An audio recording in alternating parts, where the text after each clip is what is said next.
Live on the beats.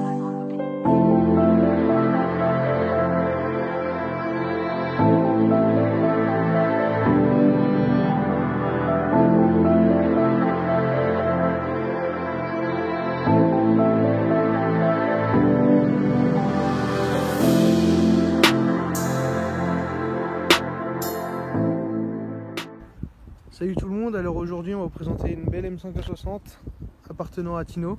Salut. Alors présente-toi un peu. Moi c'est Tino, passionné de BM depuis mon plus jeune âge. J'ai 33 ans, je suis sur la région parisienne. Pour parler du véhicule, c'est un véhicule que j'ai préparé, qui a un certain vécu. Ouais. Et qui est pour moi un des V10 qui marche le mieux sur ce que j'ai pu tester avec d'autres gars. Ok. Voilà. Donc en préparation, t'as quoi à peu près? On prépare. Donc il y a ligne, X-Pipe, Ouais. Decata,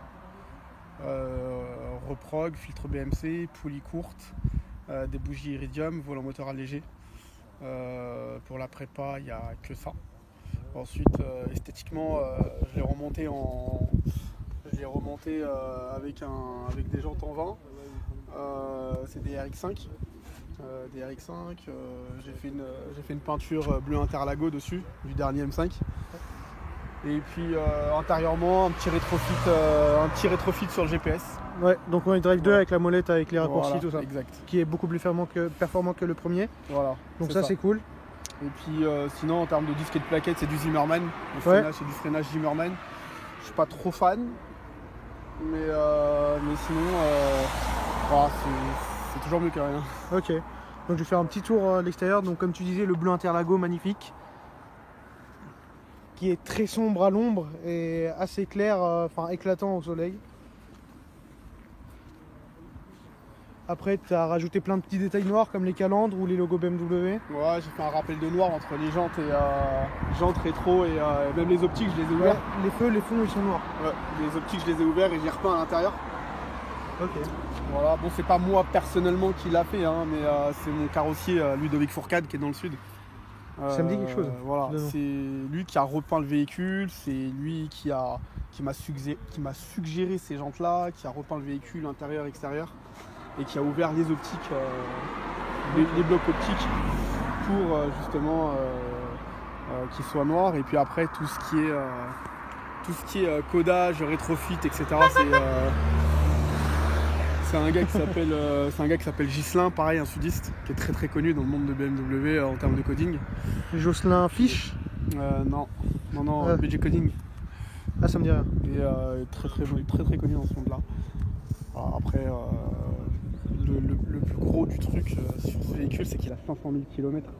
C'est un véhicule que j'ai restauré de moi-même, donc que j'ai récupéré en 2015, qui était accidenté. Et elle n'était pas censée rouler, ce véhicule. Enfin, il n'était pas censé prendre la route.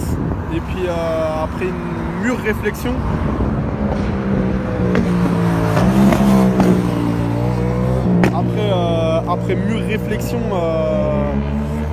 je l'ai restauré. Voilà. Vraiment avec tout ce que j'ai pu faire dedans et toute la prépa, c'est vraiment un bon véhicule. Comme je dis à tout le monde. Puis ce qui est important de dire, c'est que pour le moteur, c'est que tu l'as changé. Ouais, alors mécaniquement j'ai tout refait dessus, hein. J'ai sorti le bloc.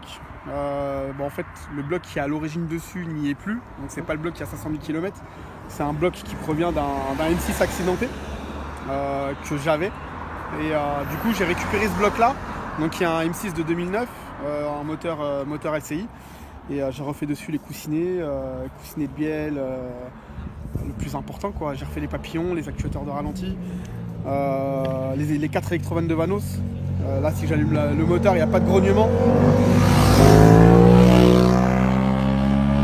Ici c'est le plaisir ici. Donc si je démarre le moteur, il n'y a aucun grognement de Vanos. Vraiment le moteur il est clean, quand on passe les valeurs à la valise, tout est ok. Et c'est le plus important dans un V10. Ouais. Parce que pour en avoir eu, puisque c'est pas mon premier V10 et je pense pas que ce soit le dernier.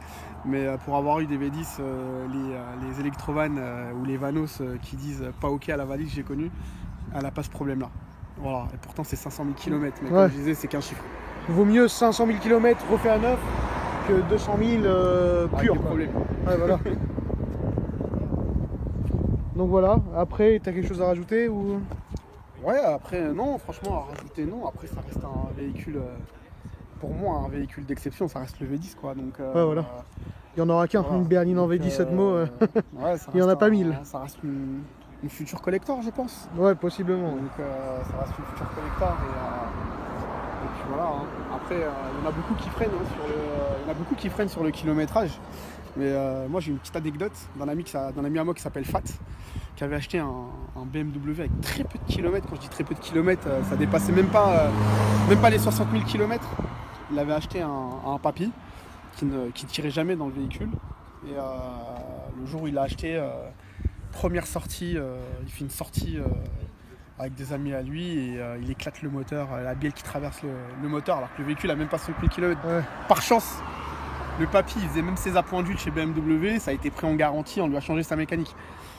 Et voilà, pour dire que le kilométrage ça veut rien dire parce que 60 000 km il claque le moteur. Moi je suis à 500 000 châssis, mécanique, je suis à 107 000, bon évolutif parce que je roule tous les jours avec. Le plus important sur ces véhicules là c'est les coussinets de bielle et de toute façon ça a toujours été le talon d'Achille de chez BMW, que ce soit sur les M3, M5 ou M6, les coussinets c'est très fort de chez BMW. Ouais. Voilà, donc là on va passer à l'intérieur, on se retrouve tout de suite.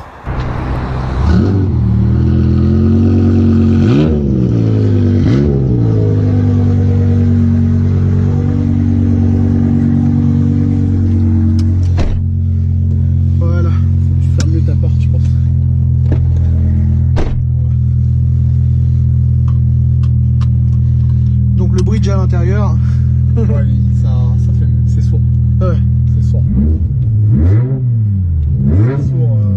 Du coup, on y va, c'est ça, c'est parti. Ouais. Là, les gens vont être contents parce que c'est quand même une voiture qui est très demandée. Ouais. Le 60, ça on connaît tous. Hein. Tout le monde passionné BM. Là, il y a tout le monde.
Ça donne tout en haut, il faudra que je refasse je pense une nouvelle gestion parce que...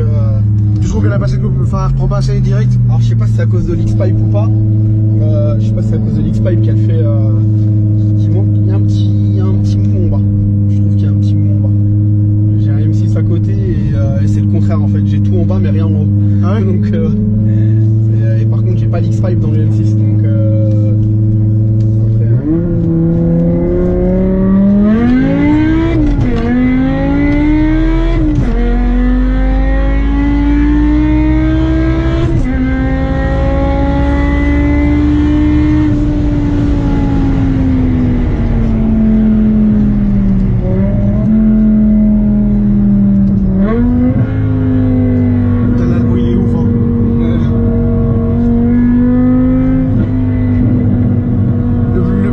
ça reste le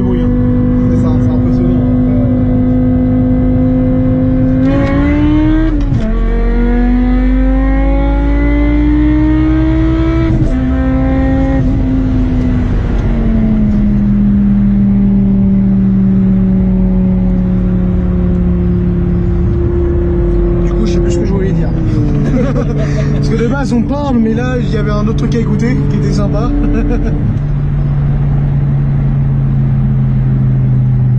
Je pense que j'aurai un petit extrait du départ à mettre d'un des gars qui étaient là. Le mec avec sa moto il est jaloux pour le bruit. C'est rare ça. Hein. Moi, je peux aller.